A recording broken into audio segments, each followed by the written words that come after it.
Kalian pernah mikir nggak sih, pelajaran komputer yang dulu kita dapat itu masih nyambung nggak ya sama zaman sekarang? Nah, hari ini kita bakal bongkar gimana ruang kelas digital lagi dirombak total buat nyiapin generasi masa depan. Oke, kita mulai dari sini ya. Sekarang ini kan kita bukan lagi sekedar hidup bareng teknologi, tapi kita benar-benar hidup di dalamnya. Era digital ini tuh udah nulis ulang aturan main buat hampir semua hal loh, terutama yaitu dunia pendidikan. Coba deh pikirin, belanja online, belajar dari rumah, nongkrong di media sosial, semua aspek hidup kita itu dikendalikan teknologi. Nah, pertanyaannya gini, kalau dunianya udah berubah segininya, apa kelas komputer model lama masih cukup buat bekal kita? Nah, disinilah perubahan paling gedenya terjadi. Pendidikan teknologi sekarang udah bukan lagi cuma soal jadi pengguna yang jago, tapi bergeser jadi gimana caranya kita bisa jadi pencipta. Masih ingat nggak pelajaran TIK? Iya kan? Zaman kita belajar bikin folder, ngetik di Word, gitu-gitulah. Fokusnya ya emang cuma buat ngasih kita skill dasar, biar bisa pakai tools digital yang udah ada.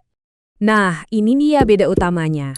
Kalau TIK itu ngajarin kita cara nyetir mobil, informatika itu ngajarin kita cara bikin mesinnya.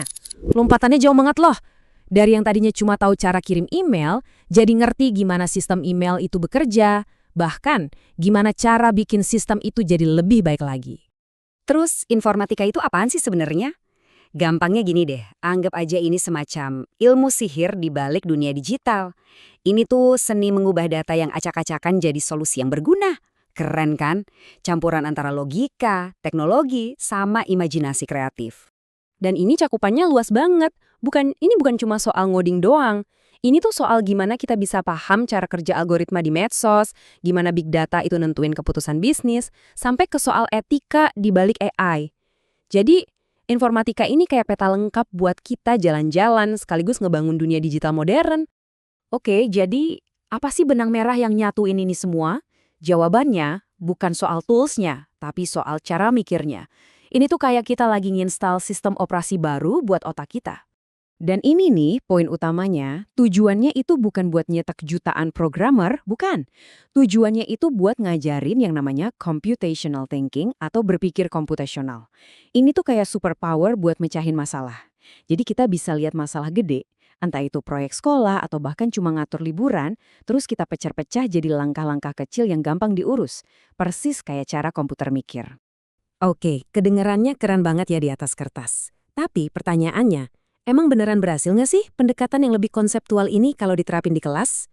Nah, ada satu studi menarik nih yang ngasih jawabannya. Ya jelas, ada tantangannya dong. Ngajarin konsep abstrak kayak algoritma itu kan nggak gampang.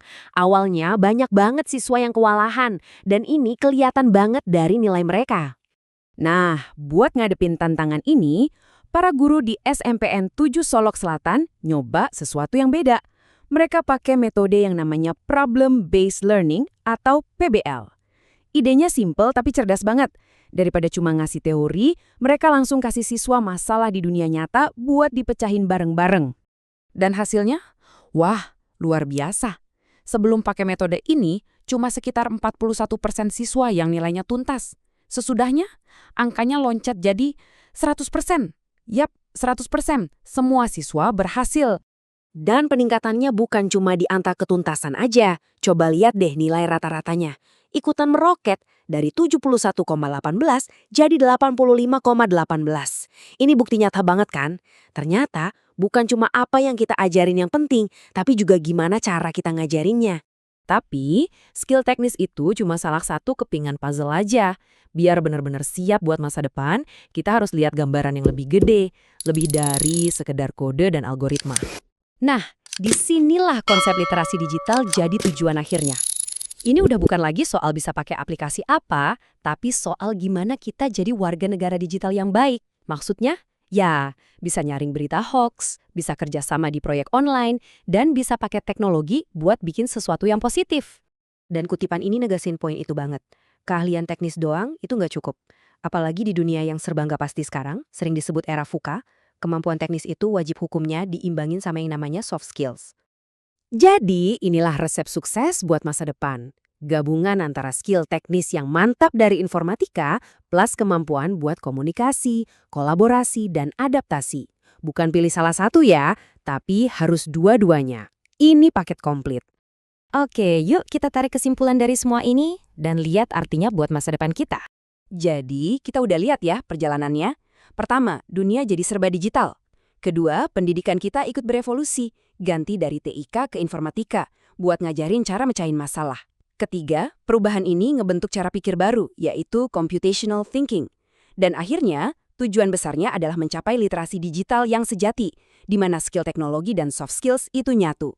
Jadi, ingat ya, ini tuh bukan cuma ganti nama pelajaran doang. Ini tuh upgrade besar-besaran buat sistem pendidikan kita. Tujuannya buat nyiapin generasi yang bukan cuma jadi konsumen teknologi, tapi jadi arsitek dan inovator yang ngebangun masa depan digital.